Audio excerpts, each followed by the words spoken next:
Pessoal, bom dia mais uma vez, né? Bom dia para quem está aqui no Brasil, né? Lá de Portugal já é boa tarde. Meu nome é Igor Humberto, para quem não me conhece. Eu trabalho já há mais de 25 anos com tecnologia da informação, não só com treinamento, mas também com a parte de consultoria. Então, eu participo não só do treino, mas eu também vou para o jogo, né? Então, tudo aquilo que eu vou falar aqui com vocês, inclusive é baseado em experiências reais, em situações onde eu fiz a implantação desse tipo de tecnologia, exatamente vou usar esses exemplos exatamente para não ficar aquela coisa muito, mas ele está falando isso aí, mas isso é laboratório. Não, é óbvio, eu não posso pegar um ambiente de um cliente para poder mostrar para vocês aqui, mas eu reproduzi ambientes com configurações que eu tenho em clientes para poder mostrar para vocês e dessa forma tentar trazer aí a melhor experiência possível. Eu trabalho aqui no Rio de Janeiro na MXM Sistemas, lá eu sou coordenador de TI e trabalho exatamente em cima de projetos que envolvem soluções de data center, sejam data centers on-premises ou data centers de nuvem, certo? Bem, vamos lá. Primeiro ponto que eu acho que, que a gente precisa deixar massificado na mente de vocês, permitir que vocês tenham um bom entendimento disso. Eu visito muitas empresas, eu falo com muitas pessoas, e um ponto que é interessante observar nesse sentido é que muita gente tem aquela ideia que nuvem é uma tendência, né? Nuvem é o assunto do momento, então as pessoas elas entendem que elas precisam trabalhar ou conhecer tecnologias de nuvem, mas não sabem exatamente por que isso. E aí o primeiro ponto, é uma tecnologia de fácil adoção, então quando você tem uma estrutura de data center on-premises, um data center local, por exemplo, a ideia é a de que você precisa comprar servidores, né? Por mais que você tenha lá uma infraestrutura, compre servidores robustos e você vai utilizar a virtualização para poder conseguir utilizar melhor a estrutura do hardware e tal. Por mais que você pense nisso, quando chega um momento que isso se esgota, né? Então você imagina aí, por exemplo, numa empresa onde você tenha um tipo de ação que seja pontual, né? Então, por exemplo, tem esses programas que fazem reality show. O reality ele acontece uma vez só no ano por uma pequena quantidade de meses, né? E aí, só que assim, a estrutura do programa ela existe o ano todo. Então você imagina você comprar, se preparar apenas para determinados dias do evento, né? Em que vai acontecer lá aquele programa e você vai ter votações, né? E aí como é que você faz para poder conseguir equalizar essa parte do custo? Você vai comprar, sei lá, vou dar um exemplo aqui, 100 servidores para poder colocar dentro da sua infraestrutura e só vai utilizar aquilo uma semana, né? Um total de dias, de 7 dias, 2 semanas no ano, né? Que é quando os servidores vão receber realmente aquela pancada de acessos. É dessa forma que você vai fazer? E aí esse custo é diluído pelo ano todo, onde você vai ter uma quantidade bem menor de acessos. Então, como é que você equaliza nisso? A nuvem ela pode ajudar nesse sentido. Por quê? A nuvem ela se comporta aí como uma extensão da sua infraestrutura, certo? Só que ela é uma extensão que ela é elástica, né? Então ela permite que você consiga aí aumentar e reduzir a sua infraestrutura de forma que você consiga equalizar o custo, né? Então você só vai pagar efetivamente por um determinado recurso quando você precisar dele e não inclusive pagar em momentos em que você não está usando aquilo, não, em momentos em que você não está consumindo aqueles recursos, que é o que acontece, por exemplo, quando você está numa estrutura de data center tradicional, né? Então, é uma tecnologia de extrema facilidade de adoção, certo? Você precisa de um servidor em questão de minutos, esse servidor está pronto para você, tem a relação custo-benefício, ela é muito proveitosa, porque como você paga só pelo tempo que você usa e do lado do fornecedor você também tem a vantagem de que como ele tem vários clientes, ele consegue fatiar o valor que é cobrado para várias pessoas, então você paga pouco, né, bem pouco realmente. Para vocês terem uma ideia, eu tenho amigos que inclusive nem usam mais configuração de hardware, né, mais robusta dentro do ambiente, né? Então, por exemplo, tem dentro de casa uma máquina com 32, com 64 GB de RAM para poder montar laboratório e coisas do gênero. Tem pessoas que já não usam mais isso, exatamente porque nos momentos em que precisa estudar, vai lá, tem uma conta em nuvem, né, assinada lá, aí estou pensando no usuário doméstico, mesmo com cartão de crédito, ele vai lá, paga aquilo, aquela fatura do cartão lá no final do mês, né, baseada naquilo que foi consumido. Tem mês que usa, tem mês que não usa, então você consegue equalizar aí essa questão do valor, então é muito, muito interessante, né? Existem diversos players do mercado, lembrando que aí no caso de Amazon e Microsoft, né, então respectivamente aí com AWS e Azure, né, a gente está falando aqui de players que são líderes, né? Então, se você for no quadrante mágico do Gartner, você vai encontrar esses players lá e liderando bem aí essa parte mesmo, esse quadrante. Existem outros players, sim, né? IBM Cloud, Oracle Cloud. Eu trabalho até pela função que eu exerço, eu acabo trabalhando com outros tipos de nuvem. Um ponto que é bastante interessante é observar que você não tem mais aquela ideia de infraestrutura que é engessada, que só tem um fornecedor. Não, hoje a gente trabalha com ambientes com infraestruturas híbridas, eles usam Linux, eles usam Windows, eles usam produtos de diversos fornecedores, e o legal é que a infraestrutura de nuvem ela permite essa flexibilidade. Você pode adotar isso mesclando aí um ambiente multi-cloud, né, juntando vários, o que tem de melhor em cada, para cada player, né? Agora, o que acontece? É uma tecnologia que ela tem evoluído muito rápido, né? Ela é uma tecnologia que ela é de fácil adoção, né? Com facilidade, você cria uma conta de avaliação para poder trabalhar, só que você tem poucas pessoas no mercado que realmente sabem fazer aquilo, né? Então, assim, eu sei que vocês não esperariam que eu dissesse algo do tipo, ah, não, poucas pessoas procuram isso, mas é verdade mesmo. Você tem uma busca muito grande por profissionais que trabalham com esse tipo de tecnologia, e no caso, hoje em dia, tem se tornado cada vez mais, em função dessa questão da pandemia, isso tem se tornado um assunto cada vez mais interessante, as empresas estão se preocupando muito com isso por duas razões. Primeiro, porque se descobre que você tem como trabalhar com boa parte, se não toda a sua equipe, no regime de home office. Então, isso significa que você vai economizar dinheiro com o espaço, né? Eu não preciso mais por exemplo, uma empresa que ocupava 2 andares, ela pode, com um andar só, trabalhar. Existe esse primeiro ponto, isso é muito importante, isso gera uma economia muito grande para a empresa, né? E aí, nesse sentido, ele precisa trabalhar com tecnologias, tem que conhecer tecnologias de nuvem que vão permitir que esses profissionais interajam, como a gente está fazendo aqui, por exemplo, né? Você não vai mais trabalhar no modelo de servidor de arquivos tradicional, você vai precisar de uma outra solução para permitir que as pessoas acessem. Então, você tem tecnologias de nuvem sendo adotada por causa desse motivo. E a outra questão também é que, se você está liberando espaço físico, né, e você está lá realmente pensando em migrar para a nuvem, esse seu data center tem que ir para algum lugar, senão você teria que manter o lugar, uma locação de um andar para poder guardar servidores.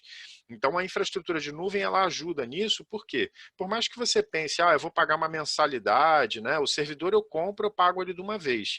Só que aí, para poder manter esse servidor que você pagou de uma vez, você tem que pagar o aluguel de um lugar com energia elétrica, com backup, com preocupação com refrigeração e etc. E aí esse valor ele é muito mais baixo quando você compara na utilização de uma infraestrutura que você vai colocar em nuvem, entendeu? Porque você paga mensal, paga, mas você também paga no outro mensal. É porque a pessoa pensa só no valor do servidor, mas o servidor sozinho, ele precisa de link de internet, ele precisa disso tudo. Então, quando você leva isso para a nuvem, você acaba pagando menos e você tem menos para se preocupar. Então, realmente é bastante interessante esse ponto aí, só que tem poucas pessoas que sabem lidar com isso. E nesse momento de pandemia, a demanda aumenta porque as empresas elas precisam de pessoas que saibam fazer isso. As empresas agora querem economizar nesse aspecto aí, ok? Bem, e aí onde que entra o aprendizado? Gente, eu costumo dizer nos treinamentos que toda a informação necessária para você aprender a trabalhar especificamente com Azure, por exemplo, ela está disponível na internet. Toda a informação está disponível. A Microsoft ela não segue mais aquele ponto de, existirem informações que você só aprende durante o treinamento, né? Só se você fizer o treinamento é que você vai aprender esse comando aqui, porque isso é uma informação que não está publicada na ajuda do Windows. A internet, antigamente, ela não tinha o volume de informações que tem hoje, né? Então ficava sempre esse ponto, você era obrigado a fazer um treinamento realmente para você aprender algumas coisas, né? Só que hoje não, isso tudo é público. Então, qual é a grande vantagem de você fazer um treinamento? É exatamente o direcionamento. Então, você não adianta ter aquela avalanche de informações sem você ter a percepção de por onde começar. Isso aí é um ponto que o treinamento ajuda, né? Sem contar que você vai ter o apoio de uma pessoa que já coloca aquilo ali em prática, né? Então é a pessoa que vai conseguir passar para você a informação necessária para que você possa fazer o exame de certificação, mas que você também possa colocar aquilo em prática, porque não adianta só você ter a prova, né? O exame de certificação sozinho ele não vai pagar as suas contas, você precisa da oportunidade, e na oportunidade de emprego que você tiver, ou na empresa em que você estiver empreendendo, você precisa conseguir entregar as soluções que foram abordadas no treinamento. Então, o instrutor ele ajuda muito nesse aspecto, né? Sem contar com a questão do networking, que é exatamente todas as minhas turmas, o pessoal cria grupo no WhatsApp, o pessoal conversa e pergunta e coloca dúvidas, então esse networking ele ajuda bastante. E aí, nesse sentido, o que acontece? Como é que você começa como é que você entra no mundo do Azure, né? Então, existe uma certificação básica, né, que é a Z900. E aí, aqui uma observação importante nesse sentido, para quem já acompanha esse mundo de certificações da Microsoft, antigamente você tinha que fazer um conjunto de provas para conseguir alguma coisa. Então, eu quero me tornar MCSA, você tinha que fazer lá 3, 4 provas, dependia do produto que a Microsoft estivesse focando na época, né? Mas você precisava fazer ali 3, 4 provas para conseguir, para ter a certificação máxima, você tinha que fazer lá 7 provas. Então, além do tempo necessário para você poder conseguir alcançar aquele objetivo, ainda tem também a questão do custo, né? Porque para você fazer todas as provas, você tem que fazer um investimento alto. A Microsoft ela mudou isso. Agora você tem certificações que são independentes, elas juntas fazem sentido, mas elas são independentes. Então fez a prova, obteve a certificação. Não precisa mais fazer conjuntos de provas para se tornar alguma coisa. Cada prova que você vai fazendo, você vai atingindo um nível, né? Então, por exemplo, no caso aqui do AZ900, essa aqui é a certificação mínima que você vai pegar e vai seguir, exatamente para você começar a entender se Azure é de comer ou de passar no cabelo. Exemplificando bastante aqui, seria essa ideia do AZ900. Então, através dela, você vai conseguir entender como é que é um exame Microsoft, certo? Então, poxa, eu nunca fiz uma prova de certificação. Como é que é essa estrutura da prova, né? Hoje em dia, por exemplo, a gente tem como fazer a prova em casa, você não precisa ir necessariamente para um centro de prova. Isso, na verdade, até o exame supervisionado ele já estava disponível há muito tempo, mas ele não era muito popular. Com essa demanda, né, que houve aí por causa da pandemia, se tornou muito popular, porque você não pode mais ir para os lugares, você tem que ficar de casa mesmo. Então, você tem essa possibilidade de fazer a prova de casa. E aí, para quem nunca fez um exame, né, o AZ900 é uma prova que ela tem um custo um pouco mais baixo, entendeu? Então, aqui no Brasil, por exemplo, o exame de certificação Microsoft ele custa $100. Se você faz a Z900 ela não custa $100, ela custa $60. Então, para você poder fazer essa primeira prova, para você poder entender como são as questões, o tipo de questão, você tem aí como utilizar a Z900 como referência, né? Então, os principais conceitos com relação ao Azure, ele também vem dentro do AZ900. E aí, como é que funciona isso? Primeiro, é que, do ponto de vista de objetivo da Microsoft, você tem uma linha de certificações que tem a numeração 900, né? Então, você tem a prova 900 para a plataforma Microsoft 365, para a plataforma de gerenciamento de dados, e aí existe essa AZ900, que é específica para a plataforma do Azure. Nessa prova, nesse treinamento, você vai entender quais são as capacidades que o Azure tem, o que é um serviço de nuvem, né? E aí realmente entender se isso vai fazer sentido para a empresa. Então, eu costumo dizer durante o treinamento que você vai ter 3 pilares básicos aí de negócios para trabalhar com nuvem. Então, você vai ter 2 extremos, que são aquelas empresas que não podem ir para a nuvem por alguma necessidade específica. Então, todos os recursos ainda vão precisar ficar hospedados localmente, num ambiente on-premises. E você tem o outro extremo, que são as empresas que vão existir totalmente em nuvem, né? Toda a infraestrutura de servidores, serviços, eles são disponibilizados em nuvem. Obviamente, as pessoas têm que ter o seu notebook, o seu desktop, para poderem trabalhar, mas isso tudo fica disponível na nuvem. Agora, a maior parte da fatia do mercado ela vai ficar no meio disso, que é da infraestrutura híbrida. Ou seja, a empresa ela tem parte da infraestrutura local, hospedado localmente, e parte na nuvem, né? Então, por exemplo, você imagina uma empresa que trabalha no segmento de óleo e gás, né? E que aí tem ali informações de mapeamentos geológicos e tal, que são, para quem trabalha nesse segmento, sabe que você tem arquivos que são gigantescos, né? Arquivos gigantescos mesmo, um arquivo ter 5 gigas, 20 gigas de tamanho. Aqui no Brasil, por exemplo, a infraestrutura de internet ela já é boa, mas ela não é perfeita, né? Então, imagina por um link de 50, 100 megas que você tenha disponível na empresa, né? E um link esse que é dividido para a empresa toda poder trabalhar, e aí você tem 5 usuários que precisam manipular arquivos desse tipo. Aí imagina, né? Abrir um arquivo de 5 gigas, como é que a pessoa vai fazer isso pela internet? Ela vai fazer, mas vai tomar um café, né? Abre o arquivo antes da hora do almoço, depois do almoço volta, né? Seria mais ou menos essa ideia. Então, o que acontece? Para cenários assim, você ainda vai precisar do servidor local.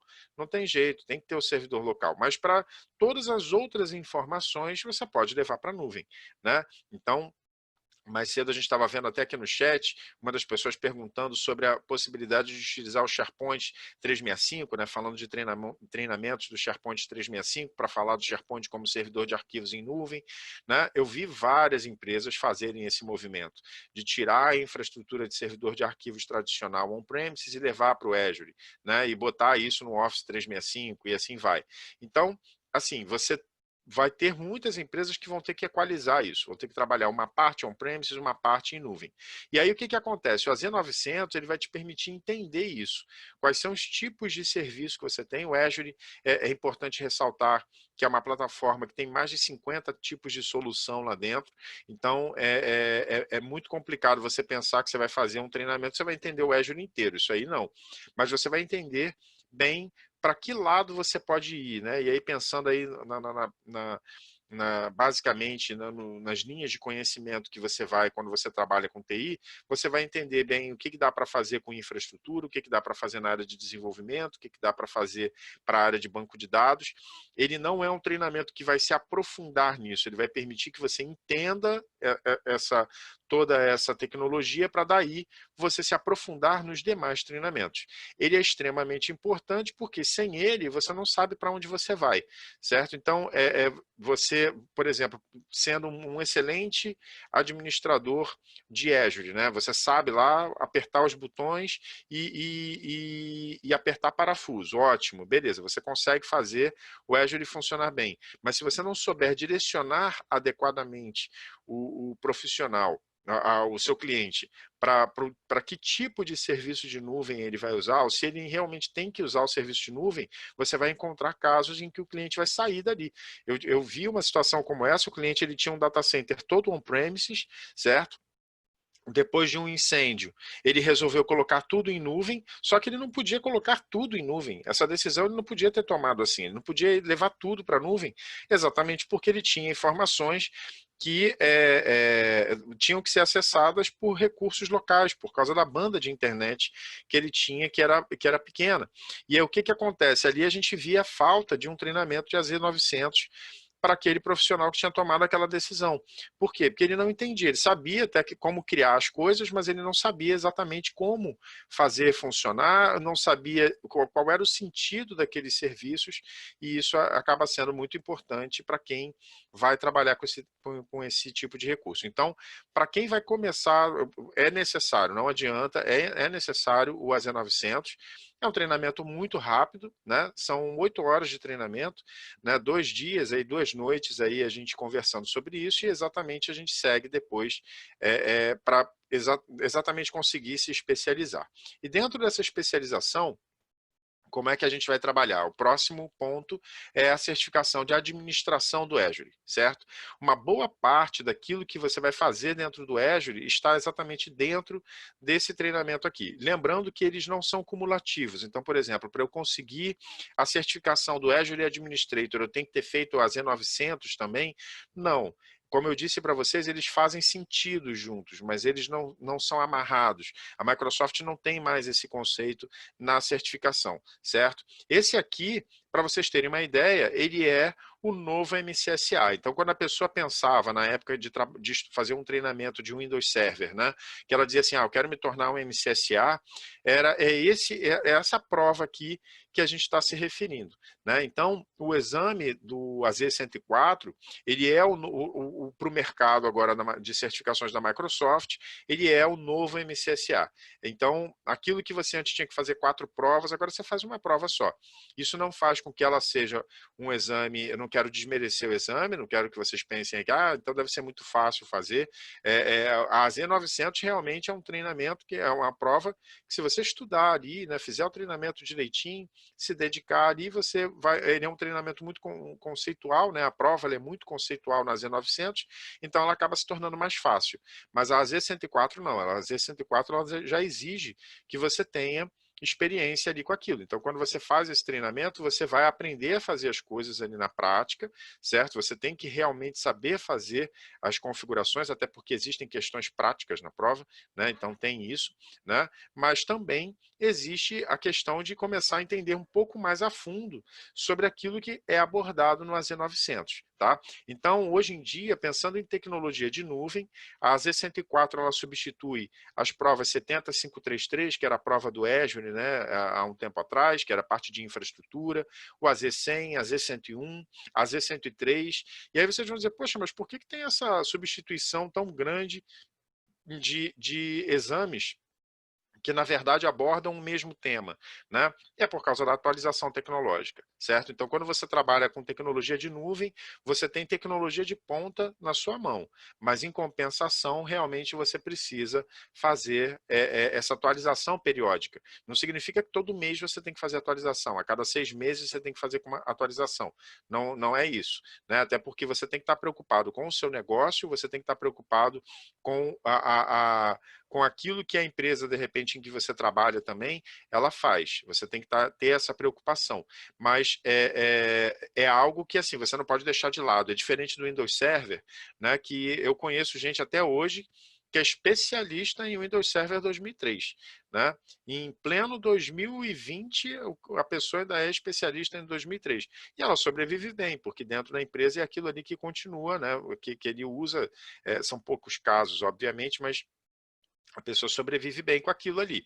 Quando a gente está falando de nuvem, isso não vai acontecer, né? A tecnologia vai ser substituída, ou então ela vai evoluir, então vai ter uma nova maneira de fazer aquilo, né? Então, por conta disso é que ocorrem essas substituições. Então, por exemplo, pelas certificações que eu tenho, eu nem precisaria fazer provas de Azure e nada disso, mas eu periodicamente faço, não só para que eu possa ter a experiência para poder passar para o aluno e dizer para ele, olha, é assim que esse assunto é abordado e tal, mas também para poder mostrar para o mercado que eu não fiquei lá para trás, entendeu? Então é muito importante, certo? Que é essa questão aí, que é de você periodicamente fazer essa atualização. Você não perde a certificação, ela não tem validade, né? Mas é importante que você periodicamente veja isso. Ah, eu já fiz a AZ103, eu sou obrigado a fazer a AZ104? Não, é a mesma certificação, é o Azure Administrator Associate que você tem, né?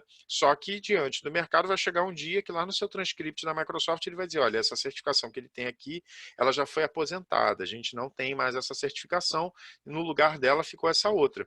E aí, obviamente, o mercado olha para aquilo, o profissional de RH, ele vai olhar aquilo ali e vai pensar, opa, eu preciso que esse profissional aqui tenha que se atualizar, né? Essa que seria a ideia.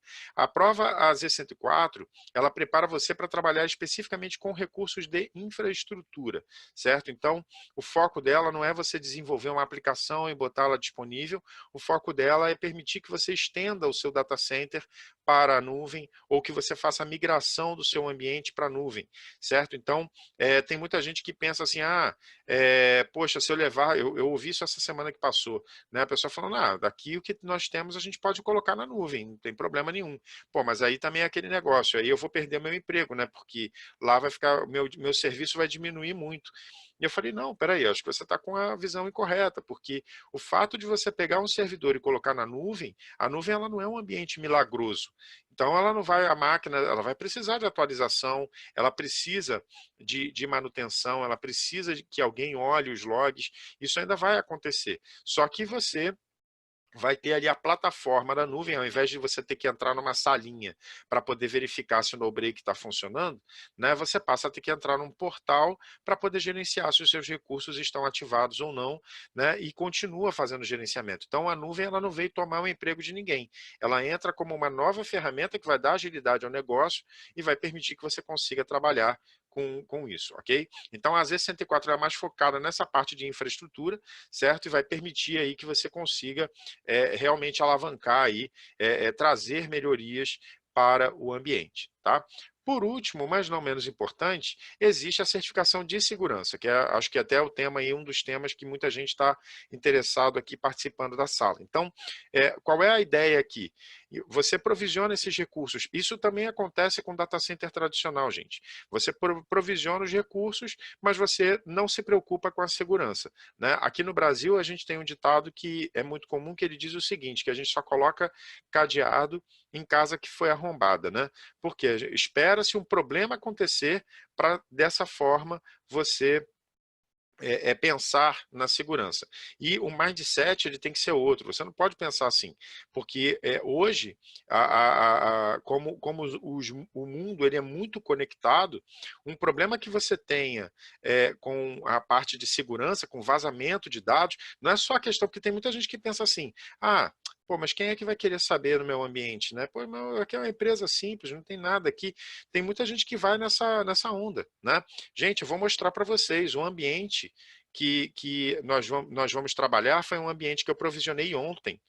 É um ambiente de teste que eu provisionei ontem. E vocês vão ver a chuva de ataques que esse ambiente já sofreu de ontem para hoje. Em menos de 24 horas, ele sofreu uma chuva de ataques. E não foram ataques simulados aqui na minha máquina, não. O ambiente só estava na internet, certo? O ambiente só estava na internet. Então, você hoje, pelo fato de ter esse tipo de conectividade, tá? E lembrando, você tem que pensar na segurança, não é porque você levou para a nuvem, não, tá? Se você tivesse dentro da sua empresa, se a sua empresa está conectada na internet de alguma forma, você já tem que pensar nisso.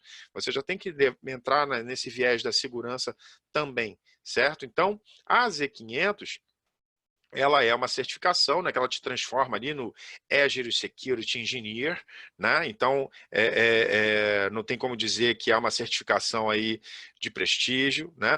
Você não precisa, é sempre muito importante deixar claro isso, não é obrigatório, elas não estão amarradas, né? Então, para fazer a Z500 eu tenho que fazer a Z104, senão não pode fazer a Z500. Gente, isso aí era, antigamente a Microsoft fazia assim, hoje em dia não é mais desse jeito.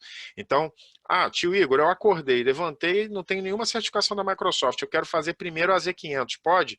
Pode, e passando na prova você vai se tornar um Azure Security Engineer, entendeu? Você não é obrigado a fazer as outras. Agora, para quem está aprendendo, né, principalmente para quem está aprendendo, é muito importante seguir, aí é o ponto que eu falei com vocês no início da apresentação, sobre a importância de você ter um direcionamento, né? Então, você começando pela Z900, a Z104 e fazendo a Z500, né, não necessariamente nessa ordem, mas recebendo esses conteúdos, você não deixando de receber esses conteúdos, você realmente, aí esses conteúdos fazem sentido e você se torna um bom instrutor. Então, por exemplo, na Z500, quando nós tivermos que criar uma máquina virtual, né, eu não vou entrar em determinados detalhes que eu só falo no AZ104. A pessoa que fizer o AZ500, ela vai poder fazer, ela vai conseguir acompanhar os laboratórios, mas tem alguns itens que a gente não consegue se aprofundar da mesma maneira que se aprofunda no AZ104. E vice-versa. No AZ104 a gente fala de alguns aspectos de segurança também, mas a gente não consegue se aprofundar da forma que se aprofunda no AZ500. Né? Da mesma forma, eu já entendo que a pessoa que está fazendo o AZ104 e o AZ500 entende os fundamentos de tecnologia de nuvem, e eu não vou ficar entrando na calculadora do Azure para poder mostrar como é que ele vai avaliar se um determinado recurso é mais caro do que o outro, como é que ele faz um orçamento para a empresa. Então, são 3 treinamentos que eles fazem sentido juntos, mas que podem ser feitos de maneira independente. Então, essa certificação, a Z500, ela não está amarrada a nenhum outro treinamento, ok? Então, o que que faz, o que vai cobrir aí? É óbvio que fica meio claro que você vai trabalhar com recursos de segurança, acho que isso é meio que óbvio, mas qual é a ideia desse treinamento? É garantir que aquilo que os recursos de infraestrutura, os recursos de plataforma que porventura você venha aprovisionar, eles estarão protegidos da maneira correta. Então, se você, por exemplo, tiver que colocar um SQL dentro da nuvem, né, você garantir que o seu banco de dados ele não vai sofrer, aliás, garantir que ele não vai sofrer ataque, você não tem como garantir. Né? Você não combate a ameaça. A ameaça ela sempre vai existir. Você combate a vulnerabilidade, é isso que você vai atuar. Né? Então, você vai tornar o ambiente menos vulnerável. Fazendo uma analogia simples aqui com a vida real, né? Se você tem o bandido na rua, né? Você tem o ladrão na rua, você não consegue eliminar, pensar que você vai conseguir 100% acabar com a marginalidade. Isso aí você não consegue fazer, mas você reduz a vulnerabilidade. Né? Então você não vai andar contando dinheiro na rua, porque você sabe que ao fazer isso, você vai se tornar mais vulnerável. Né? Então se você tem que mexer com dinheiro, você tem que ir para um local mais discreto para você poder fazer isso. É mais ou menos a mesma ideia. Então, quando a gente fala de você colocar, você trabalhar em cima desse pilar de segurança do Azure, é para garantir que os recursos que você vai provisionar lá, eles serão provisionados, trazendo aí esse viés de segurança. Né? E aí um ponto que é bem legal, né? A Microsoft, ela já ajustou as soluções dela, seja o Microsoft 365, seja o Microsoft Azure, para que ele fique em compliance com determinados padrões regulatórios, certo? Então, por exemplo, na Europa, o GDPR, né? Aqui no Brasil, a LGPD, né? Que está aí essa briga se você consegue aderir ou não. Então, por exemplo, você pode achar que seu ambiente está seguro, mas ele está em compliance com a LGPD? Ou seja, aquilo que a LGPD pede. Se a empresa for auditada hoje, né, por mais que eu diga, não, aqui eu uso firewall de ponta, né, a minha estrutura na nuvem, eu estou utilizando uma VPN site-to-site para conectar o ambiente, né, por mais que você coloque isso, você vai poder dizer que o seu ambiente ele está em compliance com a LGPD. Então, por exemplo, no treinamento de segurança, vocês vão perceber que existem ferramentas dentro do Azure que já são próprias exatamente para fazer essa avaliação do seu ambiente, entendeu? Ele vai dizer para você se você está em compliance não só com o GDPR ou LGPD, mas com outros standards que definem padrões regulatórios para dentro do ambiente, ok? Bem, acho que vocês querem ver aí a coisa funcionando, né? Então vamos entender aqui um pouquinho do que vocês vão fazer dentro desses treinamentos, né? Dos diversos treinamentos. Então, assim, por exemplo, no caso aqui está o ambiente, né, que eu montei aqui para a gente poder fazer as demonstrações. Então, no caso da Z900, né, é claro, você vai entender ali quais são os tipos de nuvem, então, o que é infraestrutura como serviço, software como serviço, plataforma como serviço, né, o que é uma nuvem híbrida, o que é uma nuvem on-premises, o que é uma nuvem pública. Você vai entender quais são, o que você pode esperar desse tipo, dos tipos de serviço, né, vai aprender a trabalhar com a calculadora do Azure, né? Então, na hora de você chegar e dizer, eu quero botar um servidor na nuvem, beleza, você sabe fazer a configuração? Beleza, sei. Mas quanto é que isso vai custar por mês? Né? Eu quero usar o Azure Firewall, né, que eu vi ali, que é muito interessante, muito legal, né? Firewall como serviço, não vou mais usar um appliance. Legal, mas quanto custa isso? Isso aí é proibitivo para mim, para a empresa, ou eu tenho como colocar e realmente eu consigo provar o custo? Então a calculadora ela ajuda nesse sentido, né? Ela não é o que vai bater o martelo, mas ela vai ajudar bastante a você ter um norte para fazer essa configuração, e tem ali a própria infraestrutura, né? No AZ104, vamos dizer assim, o AZ104 é o que você vai aprender bastante coisa, vamos dizer que no AZ500 você vai lapidar o que você aprendeu no AZ104, né? E o AZ900 ele te dá a base para o AZ104. O AZ104 é o principal treinamento, é onde você vai aprender a maior parte das tecnologias. Você tem bastante conteúdo em todos eles, tá? Em todos os treinamentos, mas a maior parte do tempo você vai trabalhar em cima de conceitos e tecnologias que você vai enxergar no treinamento AZ104. Então, por exemplo, eu tenho que provisionar uma máquina virtual, né? Então, vou chegar aqui, mostrar, são coisas que a gente faz na prática, tá? Durante o treinamento. Então, chegar aqui, ó. Beleza, vou mandar adicionar aqui um servidor. Vocês verão aí como é rápido fazer esse tipo de configuração. Então, eu vou dizer aqui, vou definir em que grupo de recursos a gente provisiona. Então, durante o treinamento, a gente entra bastante nesses conceitos que estão aqui. Você vai entender por que você marca as opções. Você não vai simplesmente sair fazendo sem entender por que está fazendo, né? Servidor de exemplo.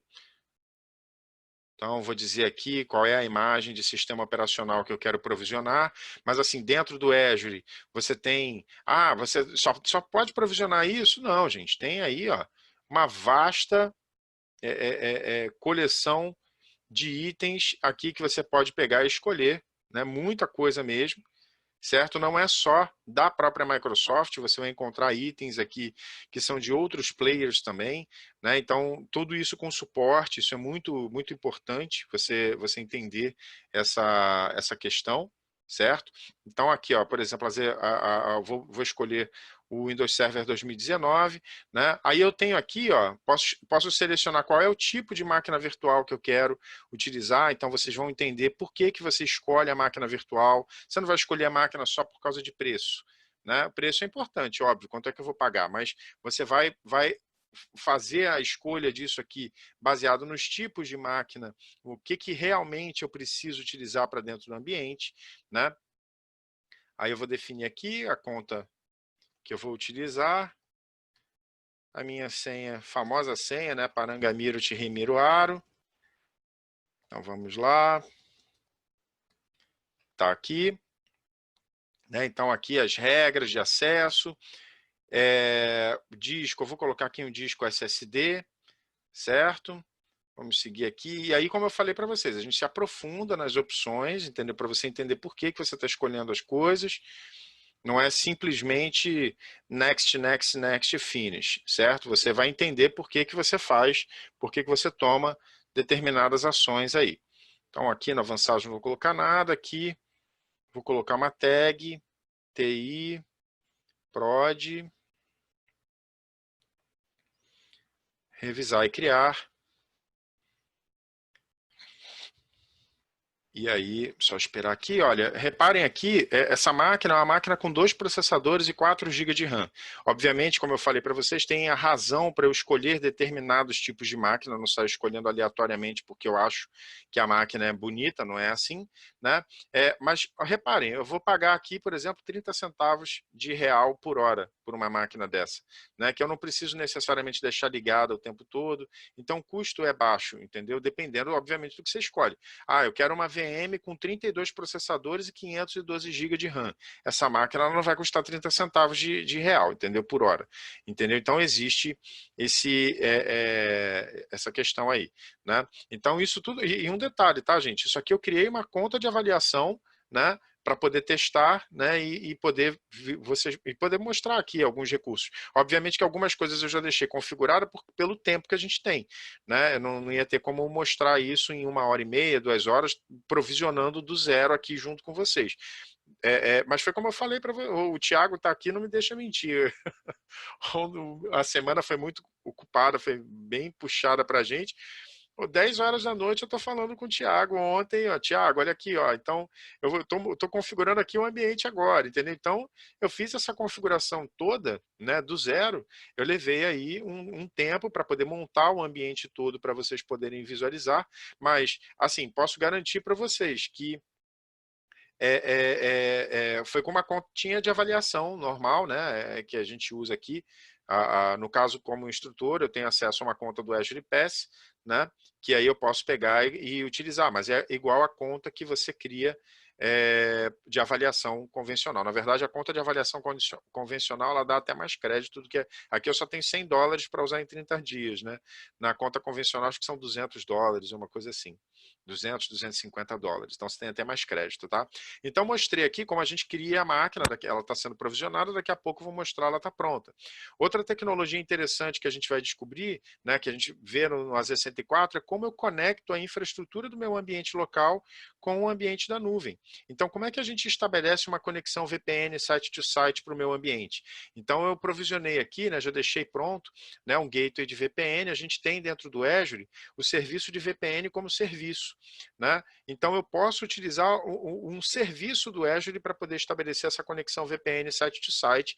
Agora, Igor, a minha empresa ela tem um compliance que ela diz que eu tenho que colocar um checkpoint lá no lado do Azure. Eu quero, a máquina virtual já está pronta, tá?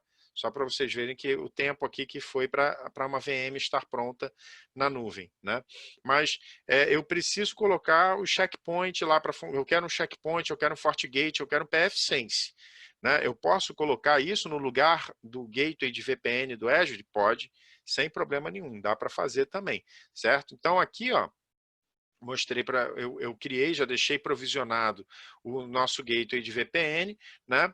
Se eu quiser estabelecer a conexão, eu já deixei aqui previamente configurado, né, o que seria o meu ambiente local, né? Então aqui, ó, esse ambiente local que eu vou falar para vocês, obviamente ele não existe. Eu não iria para ambiente doméstico, você não tem como configurar isso porque você passa você tem um roteador dentro de casa, né? E aí você teria que, para eu poder fazer isso aqui, eu teria que fazer uma configuração especial no meu roteador de casa para poder fazer os pacotes passarem. É diferente da empresa, que eu tenho o link chegando diretamente na empresa, né? É mais fácil. Então eu criei aqui um item de conexão, só com as informações do meu ambiente, né? Então eu disse ali o que seria a minha rede interna, né? Qual seria o endpoint, né? Aqui é o IP, seria o IP do firewall local que eu vou trabalhar. E aí o que acontece? Quando eu venho aqui no gateway de rede virtual, né? Eu vou juntar esses dois pontos. Então eu vou chegar aqui, né? Venho aqui em conexões. E aí eu digo para ele que eu quero adicionar uma conexão. Aí ele vai perguntar para mim, tá, ok, qual é o nome da conexão? Vou chamar aqui de Connection 1. Né? Aí ele pergunta, qual é o tipo? Você quer fazer uma VPN site-to-site? Você está querendo trabalhar com o circuito do Express Route? É uma VPN entre VNets que você está montando? Né? A gente fala sobre tudo isso dentro do treinamento. Né? Não, eu quero fazer aqui uma VPN site-to-site. Ele, então tá bom, eu já sei que o lado do Azure é esse objeto que você criou, que é o GW1, né, webinar. né? Mas e o lado local? Qual é a configuração do lado local? Então eu tenho aqui, ó, é o Connection 1, que foi o que eu mostrei para vocês, que representaria ali o meu FortiGate, o meu PFSense local, alguma coisa assim. Então, eu indico ele aqui, eu digo qual é a chave compartilhada, vou escrever qualquer coisa aqui só para exemplificar, né? ABC,123, né? Beleza. E dou OK. E ele vai criar o nosso objeto de conexão. É óbvio que ele não vai estabelecer uma VPN site-to-site agora, porque o ambiente não está conectado para lugar nenhum, né? Eu não tenho a empresa aqui onde eu não tenho a empresa aqui para poder fazer essa conexão. Eu não tenho aqui um FortiGate do meu lado, né? O máximo que eu tenho aqui é um TP-Link. Então não adianta que eu não vou ter como fazer a demonstração sem ter o equipamento do meu lado aqui, o equipamento real para poder fazer. Mas, basicamente, é isso aqui que a gente faz de configuração. Durante o treinamento, o que a gente vai falar também? Não é só como é que você vai fazer essa configuração aqui do lado do Azure, mas, por exemplo, a gente vai discutir também questões referentes à alta disponibilidade. Então, por exemplo, eu tenho dentro do meu ambiente local, eu tenho ali a conexão para o Azure, tá? Mas se cair esse link, né, e você está estendendo a sua infraestrutura para a nuvem, como é que você vai fazer? Né, se jogou para a nuvem, aí caiu a internet. Então, normalmente, as empresas elas acabam contratando dois links exatamente para que sejam redundantes. Só que você está fazendo a VPN por um link. Como é que você vai pegar e vai configurar a VPN para o outro link também?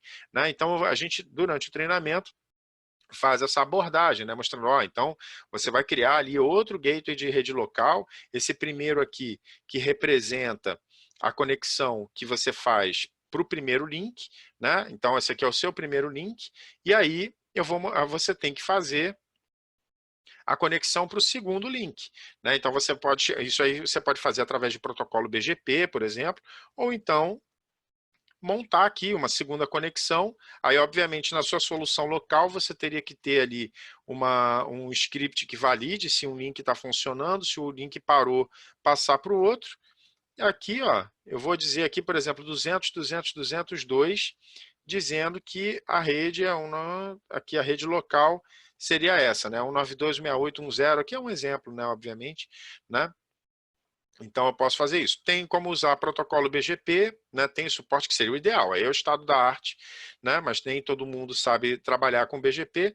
Mas aqui, ó, eu adiciono, eu crio essa configuração para o ambiente local, né? Esperar aqui alguns segundos ele cria. Isso aqui são metadados, entendeu? Então, ele não está conectando, vindo no ambiente para ver se isso realmente existe. Então, se você põe o IP errado, se você configura a estrutura errada, não vai funcionar. Ele não está testando, né, se aquilo que você está escrevendo aqui realmente existe ou não. E aí, com isso, eu posso ir, terminou, eu posso vir aqui no gateway local, né, e criar a minha segunda conexão. Então, assim, do lado do Azure, como você tem uma infraestrutura, você tem um ambiente que ele é muito, muito seguro, né? A qualidade do que você tem lá é muito alta, né? Como existe essa questão, a possibilidade do link do Azure cair é muito pequena. Ah, mas se eu quiser colocar no Azure dois links, eu posso também? Pode. Então, por exemplo, aqui no meu caso, né, eu vou criar essa segunda conexão. A ideia aqui seria que você tivesse na verdade, a redundância ela estaria no seu ambiente local e no Azure você tem um link só, né?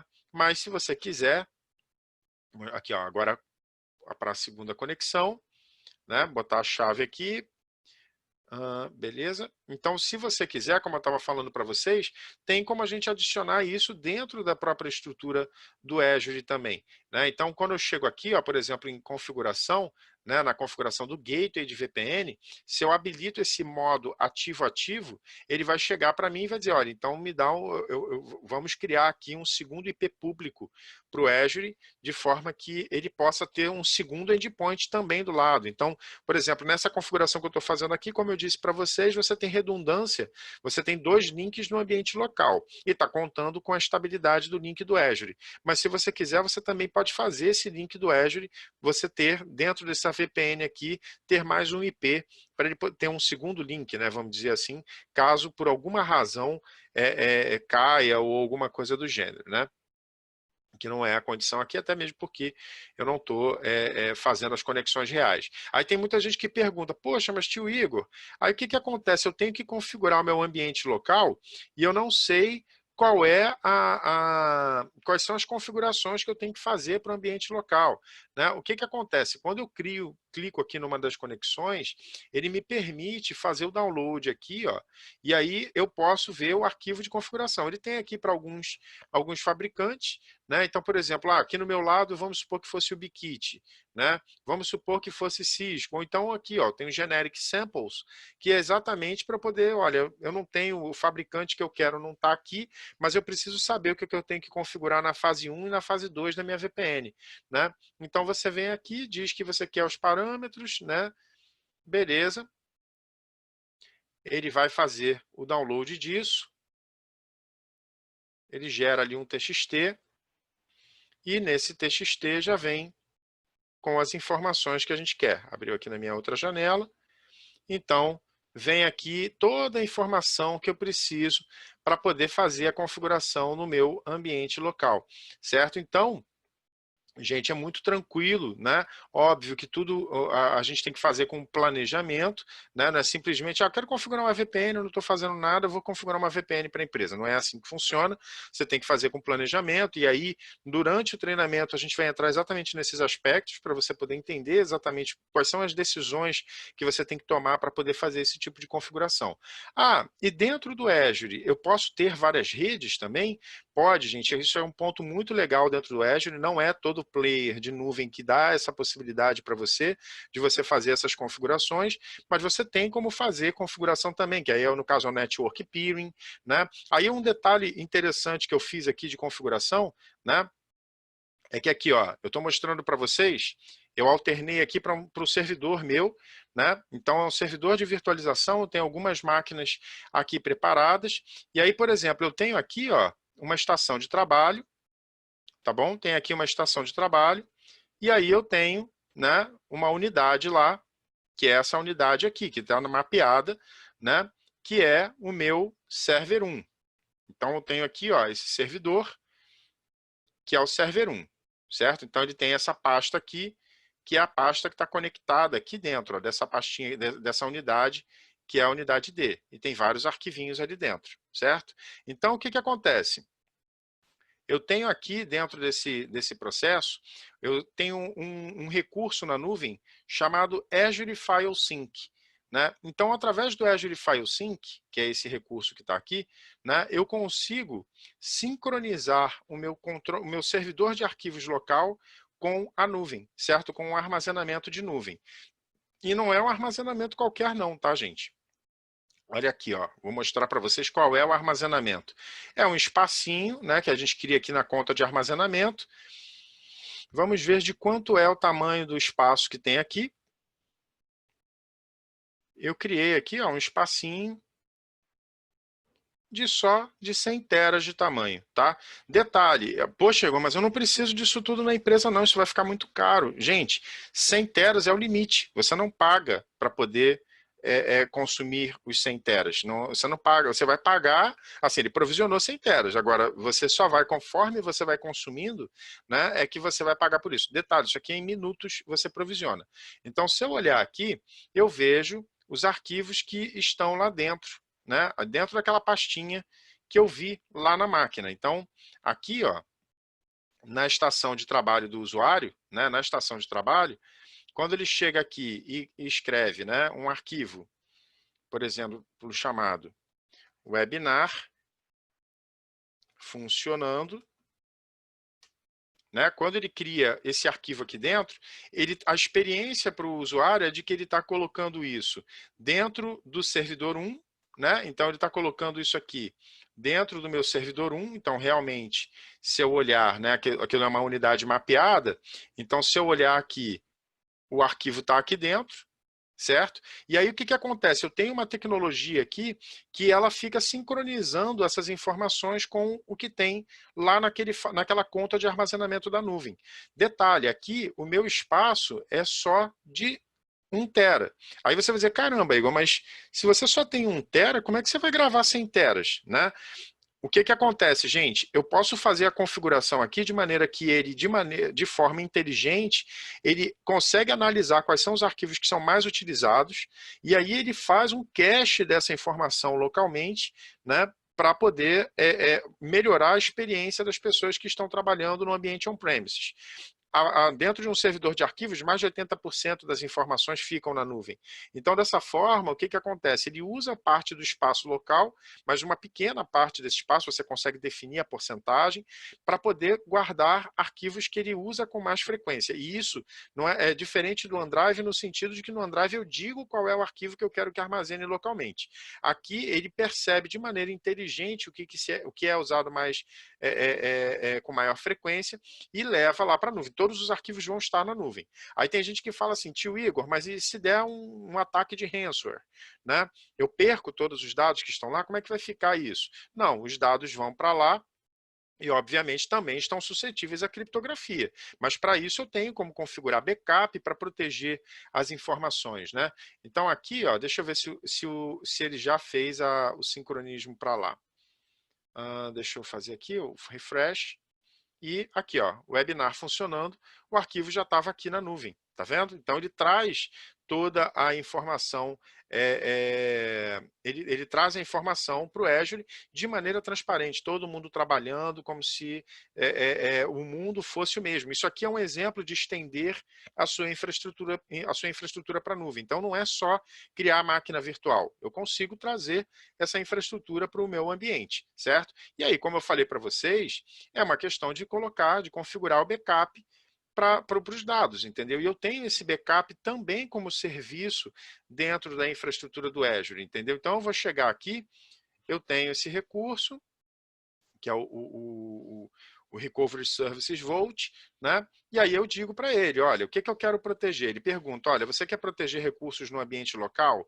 Você quer proteger recursos em nuvem? E assim, isso é uma das coisas bastante interessantes que a gente entende, que o Azure ele não está restrito só ao que tem no Azure.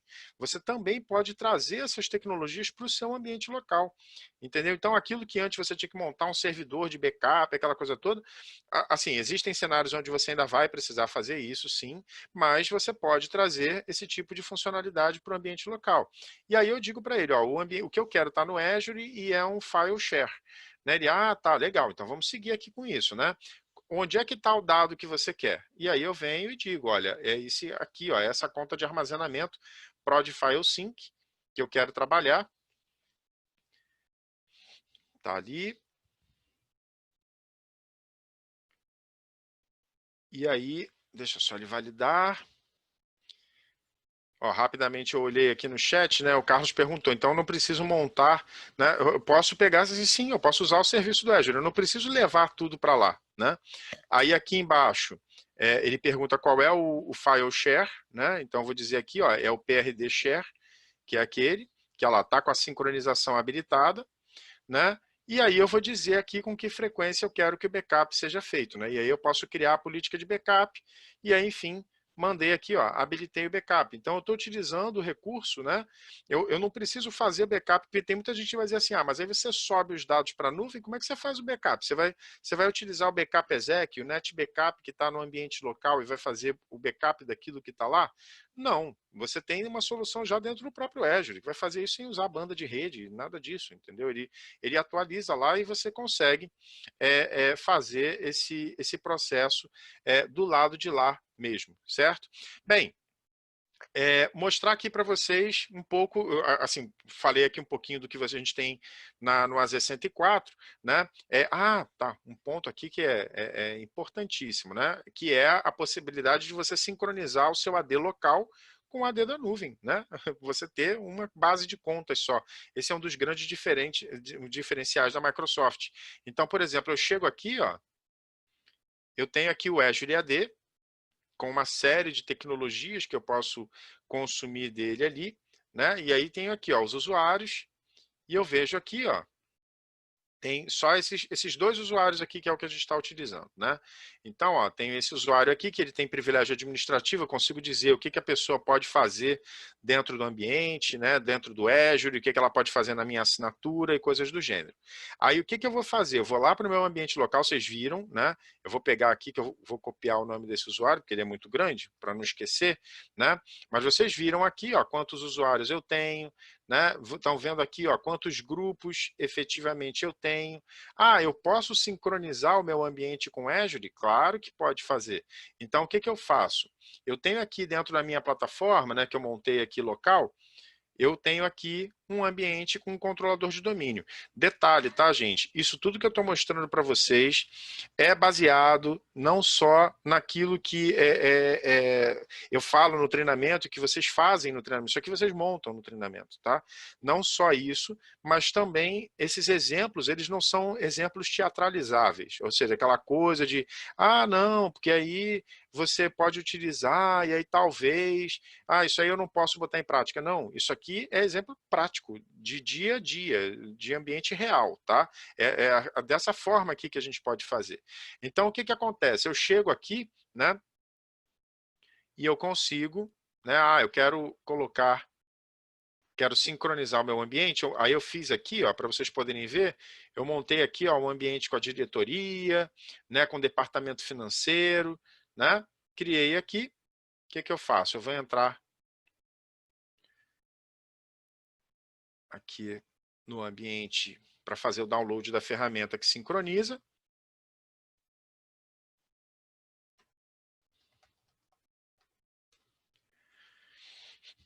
Vamos aqui fazer download do Azure AD Connect.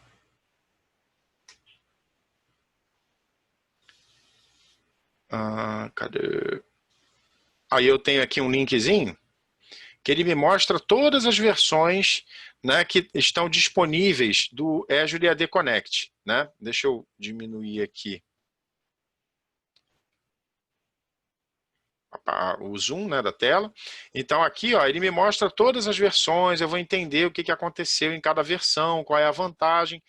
Beleza, eu vou fazer o download da última versão, inclusive acabei de descobrir que já saiu uma versão nova, tem que atualizar o ambiente do cliente. Beleza, vou salvar isso aqui. Estou fazendo aqui, gente, real. Isso aqui é máquina on-premises, tá, gente? Isso aqui não é máquina no Azure, nada disso não. Tá? Isso aqui é máquina de ambiente on-premises. Eu estou mostrando aqui na prática com um ambiente real, tá? Óbvio, é um ambiente de AD de laboratório, né? Mas é a mesma coisa. Então, configurar aqui para poder mandar sincronizar. Azure AD Connect. Aí vocês vão entender quais são as tomadas de decisão, o que a gente tem que fazer, o que pode, o que não pode escolher, né? Então aqui agora eu vou botar a credencial lá daquele meu usuário que eu copiei. A senha dele, né? Parangamiro Tirimiro Aro.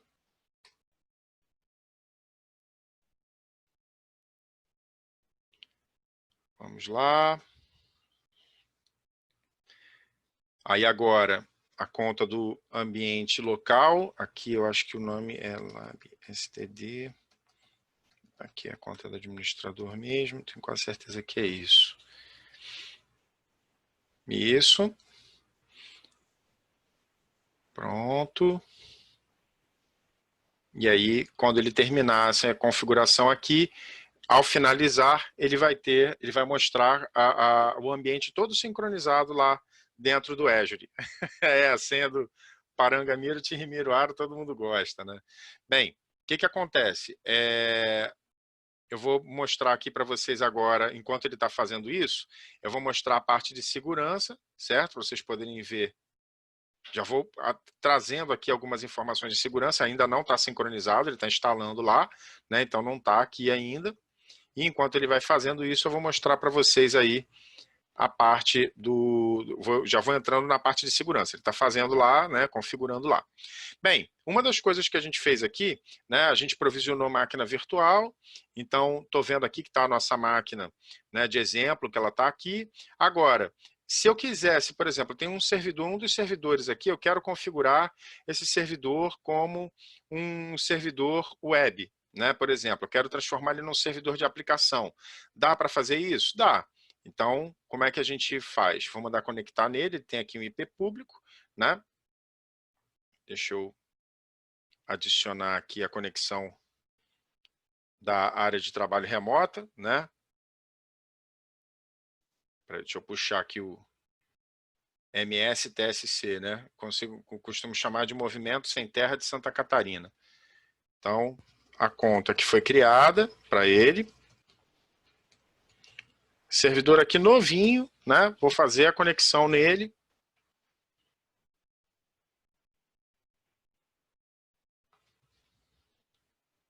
Opa, abriu aqui na minha outra tela. Trazer aqui. Beleza.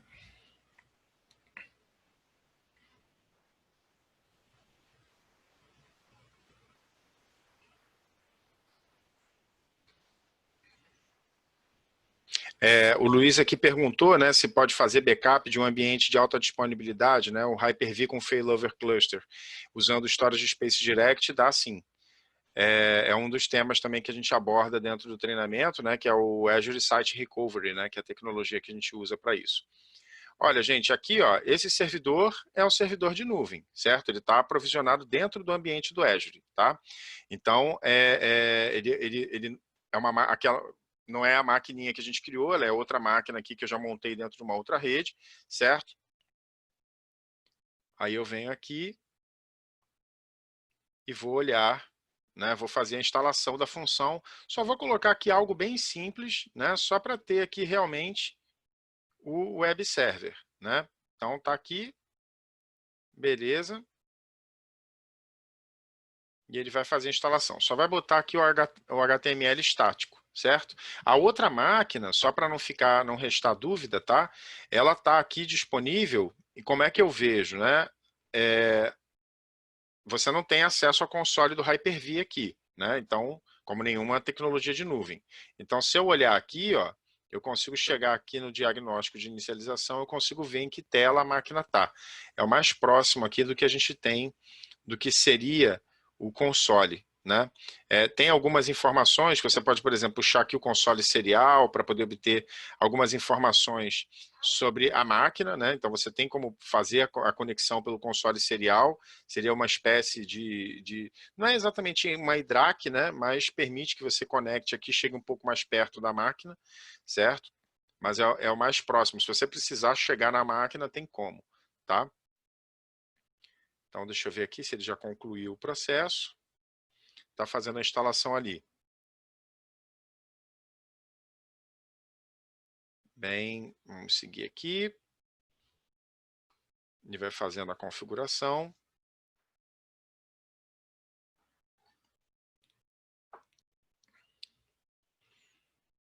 Enquanto ele vai fazendo isso aqui, o que acontece?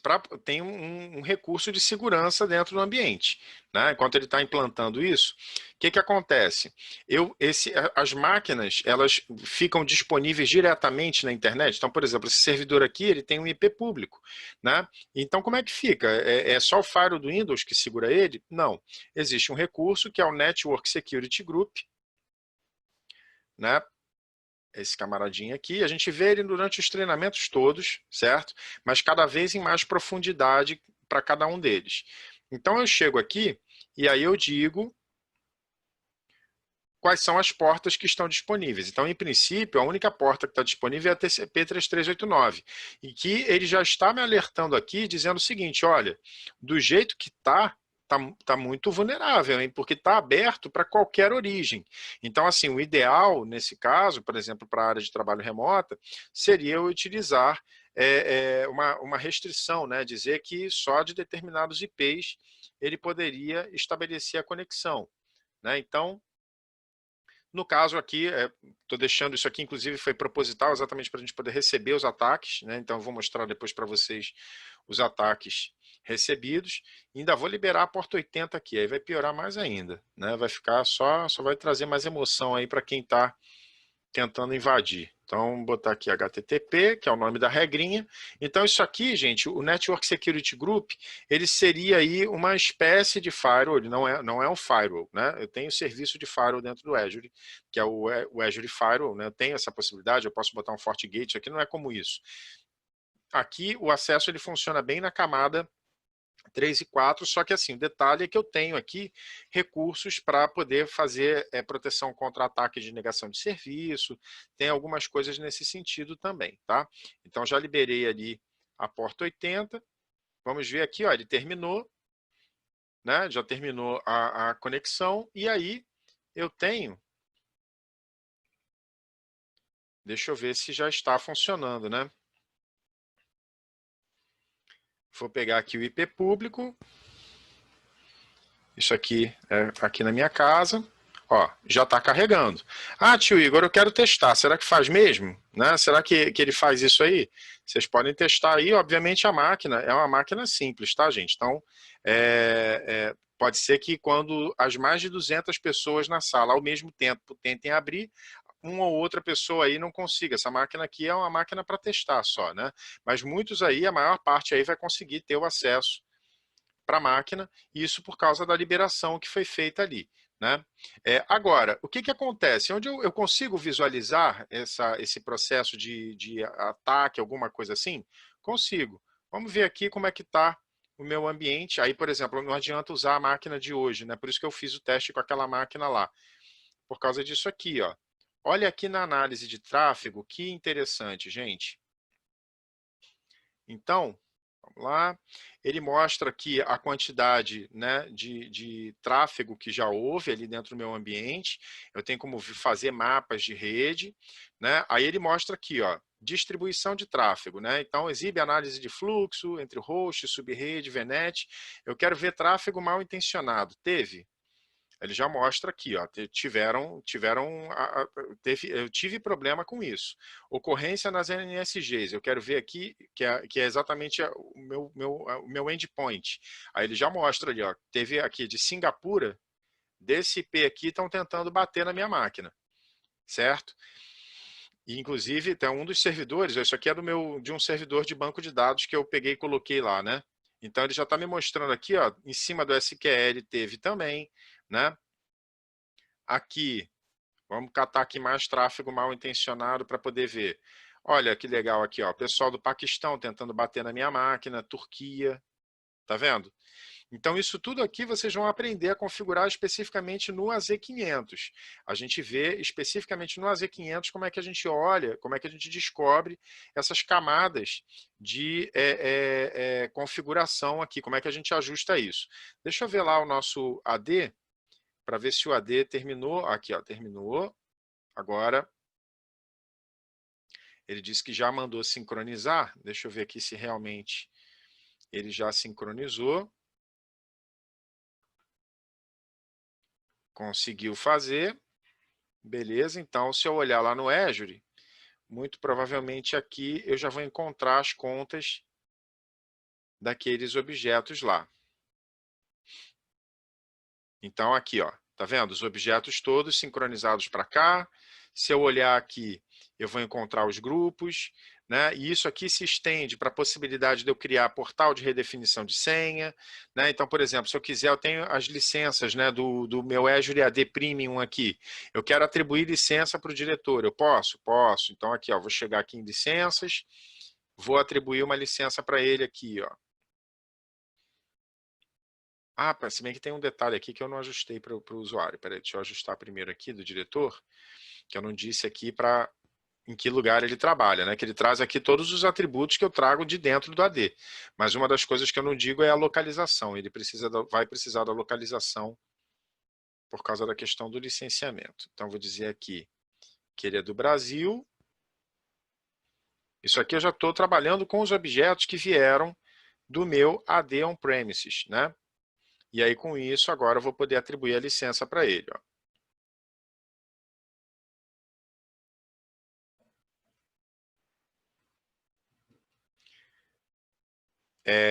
O Lucas aqui perguntou, né, se daria para tentar simular, né? Você simula, mas só que ele vai barrar, entendeu? Com o ambiente protegido, ele vai barrar, Lucas. Então, você não vai conseguir ter sucesso no acesso, né? Então aqui, ó, fiz a atribuição de licenças e reparem, gente, que ele mostra aqui para mim, ó, reparem que veio do Windows Server AD, tá vendo? Ele mostra para mim quais são os objetos que foram criados dentro do Azure e quais foram aqueles que vieram do ambiente on-premises, certo? Então, realmente, eu tenho isso, ó. Eu tenho aqui como fazer configuração, tem recursos bastante interessantes, né, que a gente discute aqui, que são acesso condicional, né, como é que eu faço, por exemplo, para proteger o meu ambiente, criar blacklist de senhas que não podem ser utilizadas dentro do AD. E detalhe, isso com o ambiente local, gente. Eu estou falando da gente estender os serviços do Azure, do AD, né, do Active Directory que a gente conhece, para o ambiente de nuvem, entendeu? Um recurso interessante também, muito legal, que a gente tem aqui, que a gente pode utilizar, é o recurso do Azure Security Center. Muita gente entende que o Azure Security Center é uma plataforma que vai trazer segurança para o ambiente da nuvem, mas poucas pessoas sabem que ele também consegue olhar o meu ambiente local. Então ele chega aqui, gente, e mostra recomendações que ele tenha para dentro do ambiente, então o que eu tenho que fazer para proteger a minha infraestrutura. Então ele mostra aqui, ó, uma série de recursos, o que eu tenho que fazer, ó. Então, isso aqui dentro, falando especificamente do Azure, né? Então ele já vai colocando aqui algumas questões com relação ao Azure, né? Algumas questões relacionadas à plataforma de SQL como nuvem, que eu provisionei aqui, para poder fazer ter dados, né? Para poder mostrar que se eu não tiver nada aqui, também ele não faz. Mas, por exemplo, eu disse que ele conseguiria olhar meu ambiente local também, né? Então, eu consigo visualizar a informação das minhas máquinas locais aqui?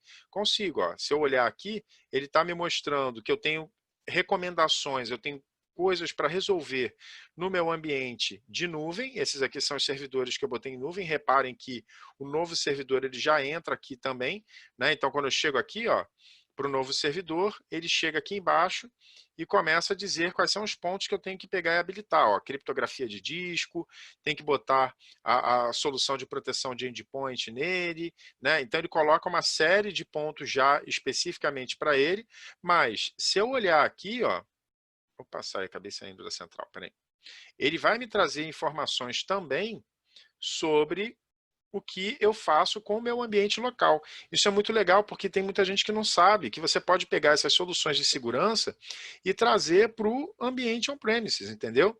Então aqui, ó, ele me trazendo, ó, tá faltando atualizações, estão faltando update. Óbvio, o meu controlador de domínio no ambiente on-premises ele não está exposto com IP público, né? Então tem uma quantidade muito menor de recomendações, mas ele está falando que estão faltando updates para a máquina, para poder aplicar para as máquinas, certo? Então, gente, você tem aqui não só, né, dentro do Security Center esse tipo de recurso, né, ele classifica isso, né, para você. Aqui eu tenho nessa parte de conformidade regulatória, né, eu consigo pedir para ele fazer análises dentro do meu ambiente para poder verificar se o meu ambiente ele está em compliance com essas normas de regulação, como eu falei para vocês, com o GDPR, né, LGPD, eu consigo trazer isso para cá, né? Existem recursos, isso tudo a gente vê no AZ500, a gente discute todos esses pontos no AZ500, né? Aqui, ó, o acesso a VM, o acesso JIT, né, que é o que a gente chama de Just in Time. Então, por exemplo, aqui, o que eu consigo fazer? Ao invés de dizer que fica aberto a conexão da área de trabalho remota, mesmo que eu diga que é só do IP da minha máquina, do meu ambiente, para poder conectar lá, o que eu faço? Eu consigo, através desse Just in Time aqui, né, do acesso Just in Time, eu consigo dizer que o acesso ele vai ser feito por um tempo. Então, eu consigo dizer que o acesso à área de trabalho remota está liberado só por 1 hora, por exemplo, e só do meu ambiente.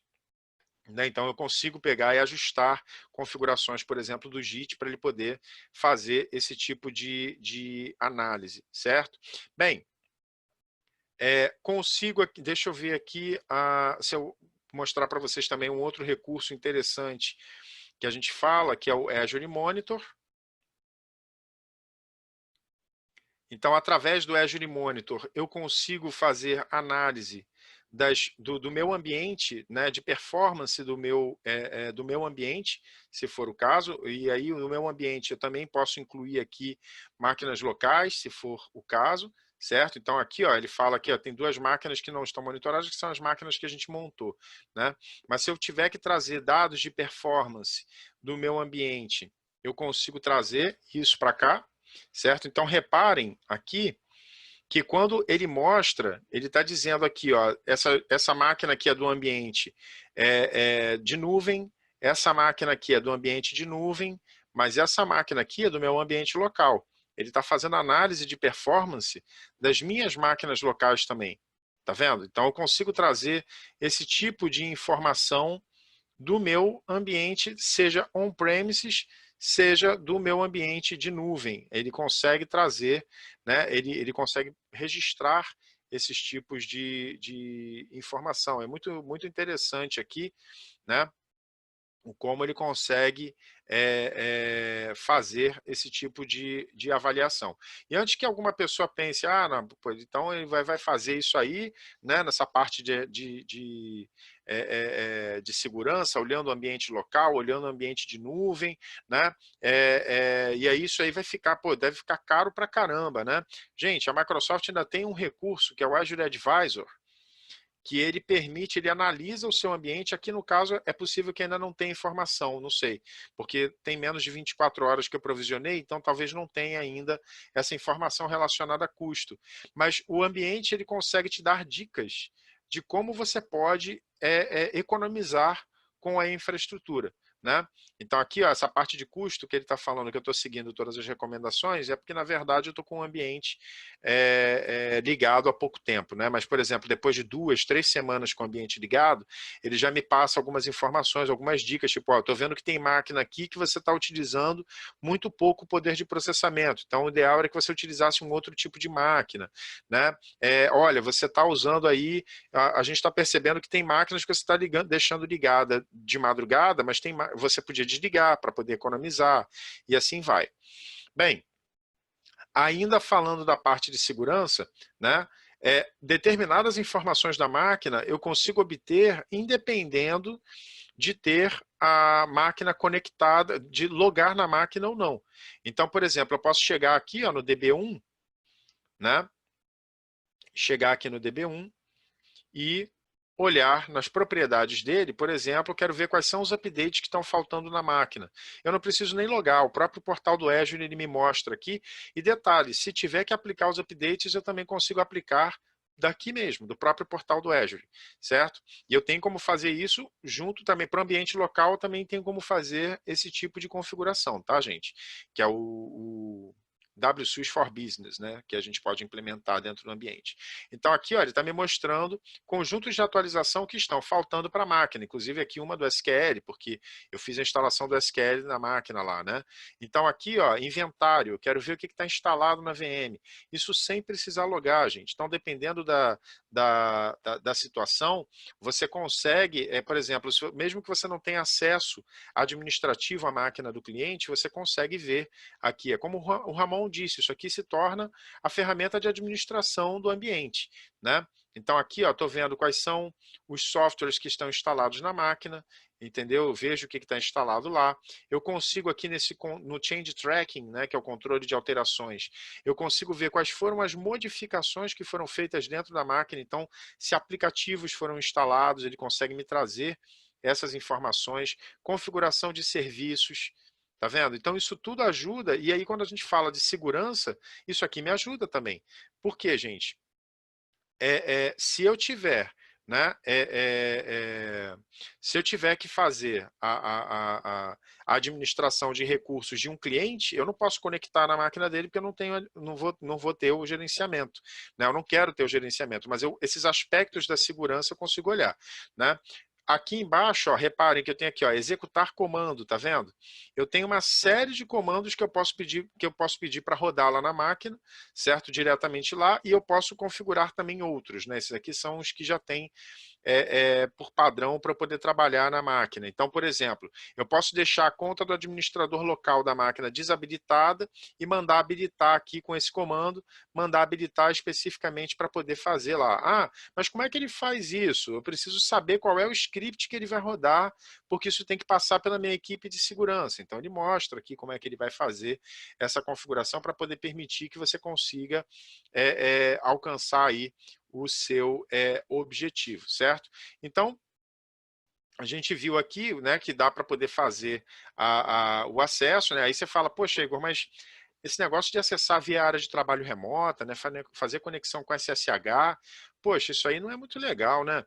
Bem, não teria problema. Se eu quiser, eu tenho um recurso do Azure Bastion, né? Isso aqui a gente também no treinamento de segurança a gente fala, né? E aí com o Azure Bastion eu consigo fazer a conexão pelo navegador. Então, por exemplo, eu vou chegar aqui, ó, eu forneço as credenciais, essa máquina ela poderia estar no domínio, né? Não é o caso, mas poderia. E aí, olha, ele abre uma abinha, né? E pelo navegador eu consigo fazer o acesso.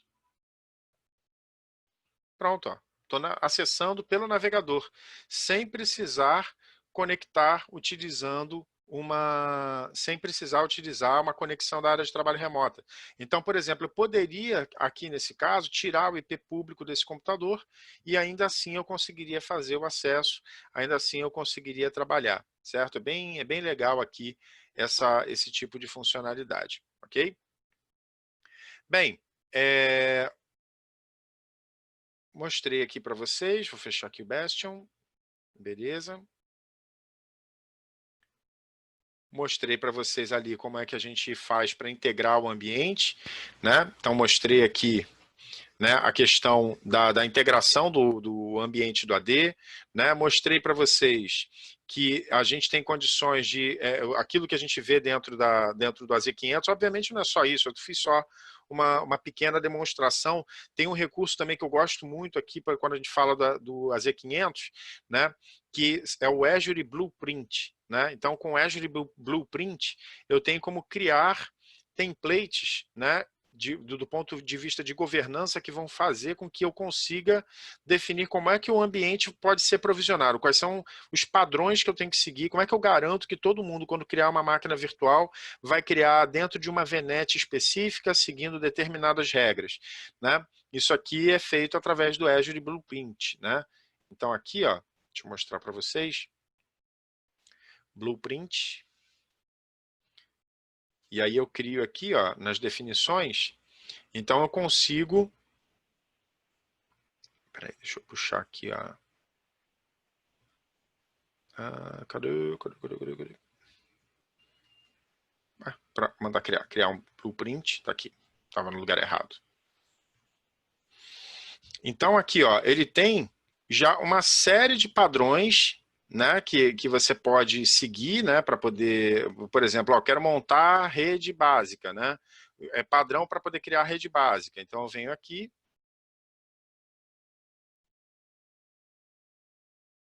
Aí eu digo ali, ó, teste, né? E aí eu digo em qual assinatura que eu quero colocar isso. Eu posso depois definir que só dentro de um determinado resource group isso se aplica, né? E aí aqui, ó, eu digo quais são os artefatos, né? Dentro do blueprint eu digo quais são os artefatos que fazem parte desse blueprint que eu estou criando. Então você imagina o que um arquiteto faz, né? O arquiteto ele não cria a planta e ele diz o que precisa ser montado para dentro do ambiente. É isso que você faz no blueprint. Você vai montar uma planta dizendo tudo o que tem que ser feito para poder provisionar um determinado ambiente. Então, você imagina que você tem dentro da empresa uma área de desenvolvimento que volta e meia pede para você provisionar um ambiente para eles. Como é que você garante que esse ambiente vai ser provisionado sempre com as mesmas características? Então, você pode utilizar o blueprint para isso, né? É possível utilizar esse tipo de recurso, ok? Então tem aqui o blueprint, enfim. Gente, é muita coisa que dá para fazer nessa parte de segurança, bem legal mesmo, né? O treinamento, ele tem 32 horas só para discutir esses aspectos, né? Eu mostrei aqui um pouquinho, né, do que a gente pode fazer, na parte do AZ104 também, né, para um pouco dos itens que a gente vê, seria, a gente está falando aí de um pouco mais de 70 horas aí de treinamento, que obviamente eu não tenho como em uma hora e meia e esgotar todos os pontos que a gente discute, mas a gente faz isso, entendeu? A gente coloca isso em prática, vocês montam essas configurações, né, durante a aula, né? E aí realmente vocês conseguem alcançar aquele objetivo, que é aquela ideia de que vocês vão fazer não só conseguir fazer a prova, né? Então você vai lá fazer, vai fazer o treinamento com a gente, vai pegar o material, cair ali dentro do material, né, e você vai fazer a prova e vai passar. Beleza. Quando você for para o mercado, ou quando você já estiver dentro da empresa para poder trazer esse tipo de tecnologia, você também vai saber implantar. Ou seja, não vai ser só teoria, né?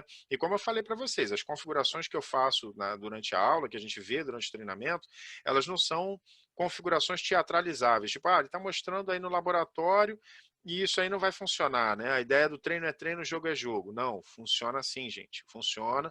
São configurações que vocês podem executar durante o dia a dia de vocês, nessa parte do sincronismo da D, principalmente.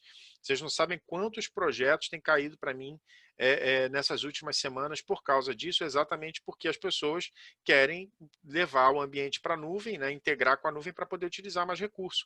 Por exemplo, aquele recurso de integração ali do Azure local, do AD local com o Azure AD, né, a gente utiliza por causa do Office 365, principalmente, para poder garantir que você vai ter o usuário. Com aquilo ali que eu mostrei para vocês, eu consigo mostrar, a gente fez a transferência dos objetos do ambiente local para a nuvem, incluindo senha, gente. Então, por exemplo, a pessoa num cenário como aquele ali, a senha que ela usa na máquina passa a ser a senha que ela usa na nuvem, entendeu? A senha que ela utiliza dentro do Office 365, por exemplo. E a gente aprende durante o treinamento como é que a gente faz para a pessoa alterar a senha na nuvem e essa senha alterar no ambiente local, ela replicar para o ambiente local, entendeu? E você sabendo fazer troubleshooting disso, quando alguma coisa dá errada, como é que você descobre o que está acontecendo? Então, o treinamento ele é bem prático, certo? Bem prático, ele permite que você entenda como se usa, e mais uma vez, usando exemplos do dia a dia, eu não crio cenário, que aí você, poxa, isso aí eu nunca vou fazer em lugar nenhum, né? Não, não é isso. Por exemplo, aquilo que eu mostrei do servidor de arquivos foi um exemplo baseado no primeiro projeto de Azure File Sync que eu fiz, eu mostro na aula como é que a gente implementa, tá entendendo? Então essa parte da VPN que eu mostrei para vocês, as opções, elas vêm exatamente em cima de implantações que eu já fiz. Então, assim, é bem legal essa parte aí, ok? Bem, o Wagner perguntou aqui, né? Se tem como monitorar. Obrigado pelo feedback, Wagner. Ele perguntou aqui se tem como monitorar os custos, né, por dia e por hora. Depende da tecnologia, entendeu? Mas aí o que acontece, Wagner? É no treinamento da Z900 que você vai evitar essa surpresa, porque você vai aprender a fazer o cálculo disso na Z900, entendeu? Na Z900 a gente vai parar para você entender como é que você faz a cotação para poder entender aí quanto que vai custar, quanto é que vão custar os recursos, entendeu? O Ted está perguntando aqui, né, se quando a gente fecha a janela do Bastion, né, se ele faz um log-off da sessão ou se ele faz a desconexão. Do jeito que eu fiz ali, ele só desconectou. Porque, na verdade, o que o Bastion é? É como se ele fosse uma máquina de jump dentro da infraestrutura do Azure, entendeu? Então, essa máquina do Bastion, ela tem um IP público. Então, eu vou nela, certo? E dela é que eu passo para dentro dos recursos do ambiente. Só que ele é um serviço, então eu não vejo o sistema operacional dele, tá entendendo? Eu não entro no sistema operacional do Bastion, ele só serve mesmo para fazer esse jump que está aí, entendeu? É bem interessante, ok? Bem, pessoal, com relação às demonstrações, eu já fui, deixa eu ver aqui.